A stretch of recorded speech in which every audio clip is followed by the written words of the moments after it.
We're good. We're live. Okay, Lise. I know you're almost at your keyboard typing. Are we live? What are we doing? We're here. We're live. 7 minutes late, but we're here.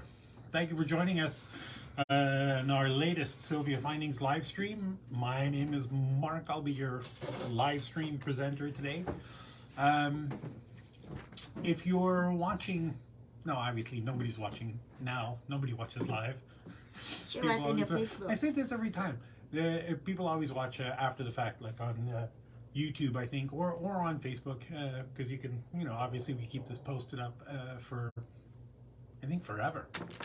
So you'll be able to watch this now or later. Nobody's watching now because there's nobody on. There's nobody. I'm just talking to nobody, talking to the air. For ostensibly for educational purposes. Excellent. Let's move right along. Because we do need to be able to watch this after the fact. So if you've been looking at the socials and the ads that we have, the recent format. Oh, somebody's on. Somebody joined. It's probably Nelson. Okay. I wanted to talk today a little bit about ear wires.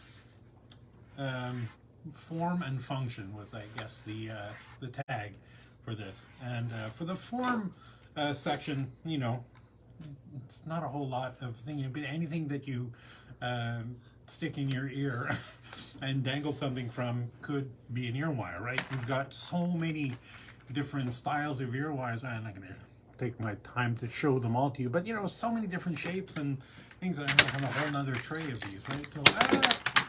So you have everything from your kind of the most common standard sort of shepherd hooks, you want to call them that, although some people only call shepherd hooks the ones that have the ball and the spring on them. I don't know, they're all just ear wires, whatever.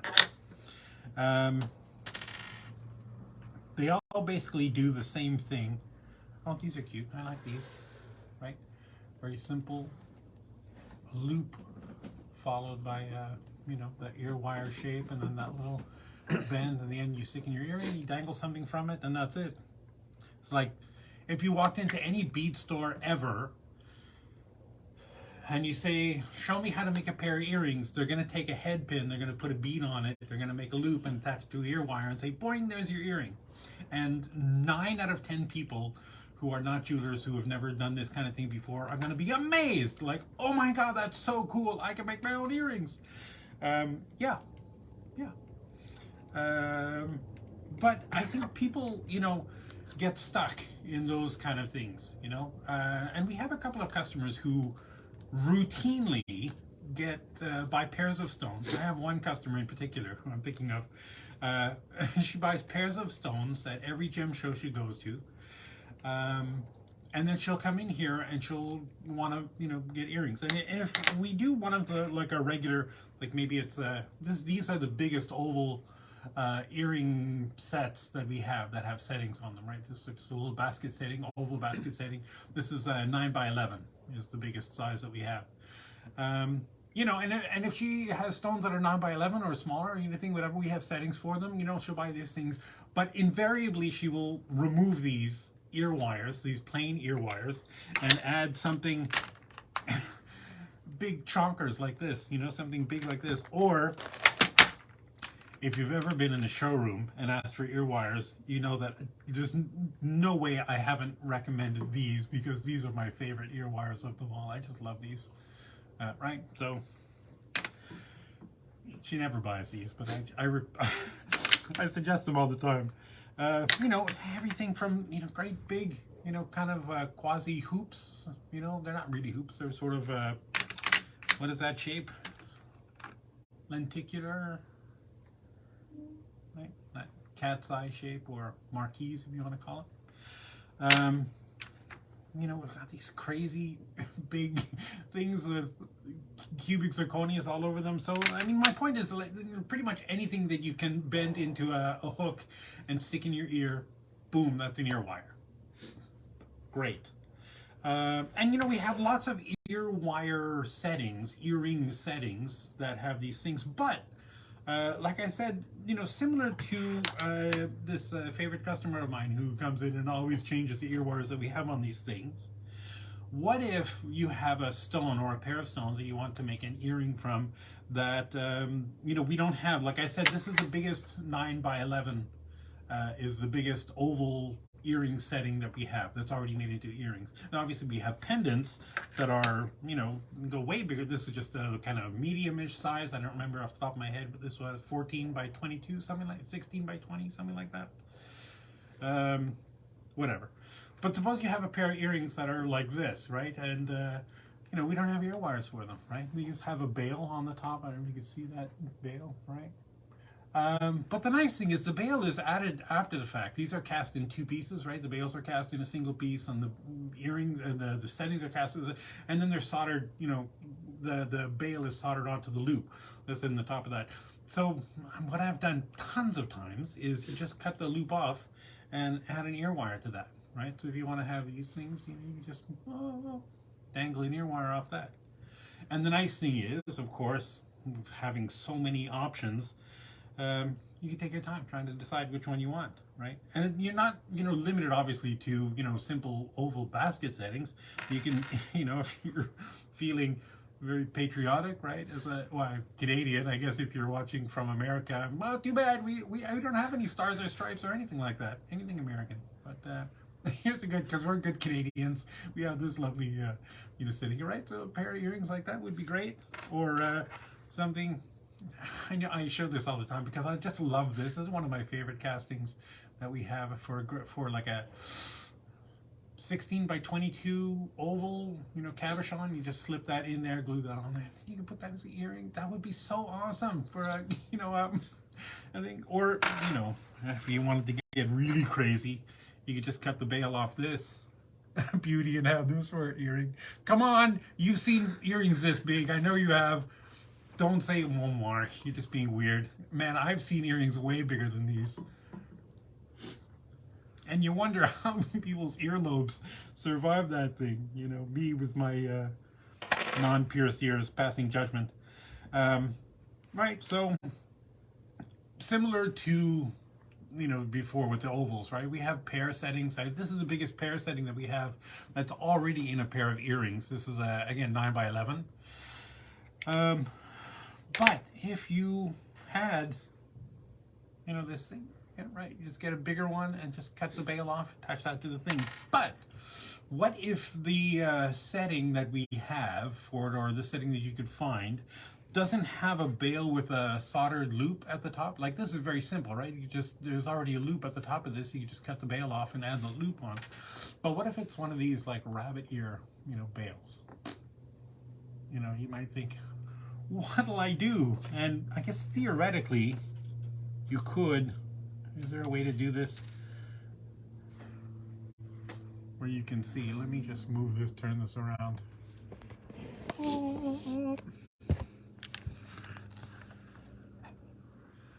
Just trying to open. I can't see the open side of this jump ring. Oh, did I pick a jump ring that's soldered closed? That would be just like me. Oh no, there we go. Right, so theoretically you could open that, connect that to both of those, right? Close that up and then add the ear wire to that. And that, I mean, it's kind of okay, but you need to have a great big huge jump ring to be able to make that look. And then it's kind of obviously cobbled together from different things, right? But if you take the these rabbit ear bail and just pinch them together, oops, not in focus. And then here's a good example. Just going to say you can find an ear wire or make an ear wire, which I'll show you in just a minute, with a big, you know, big loop. It's got a pretty big loop. But Mark, you say, if you connect this to that, it's going to hang sideways. And yeah, you're right. Here's the other thing about ear wires is, you know, they're made out of wire.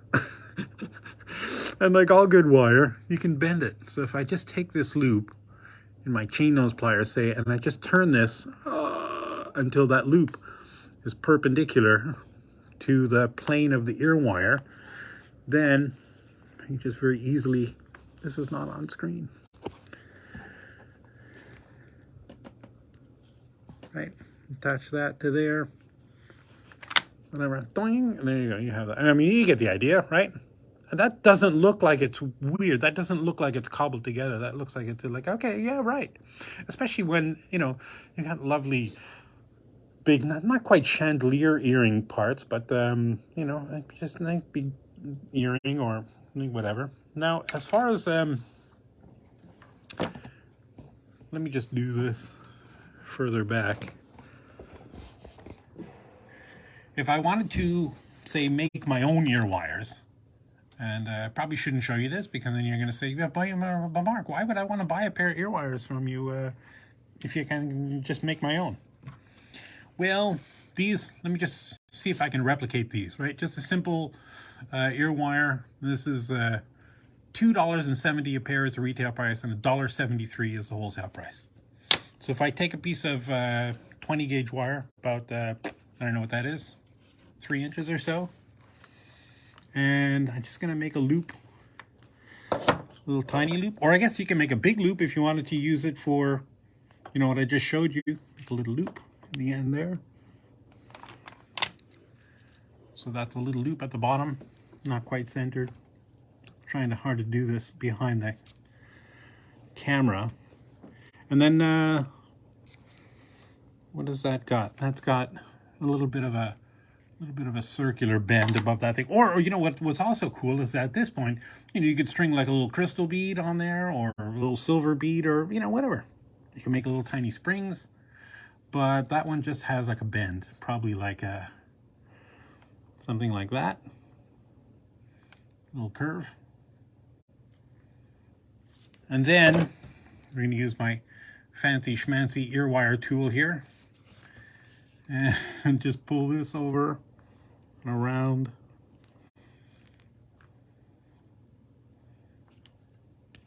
Right?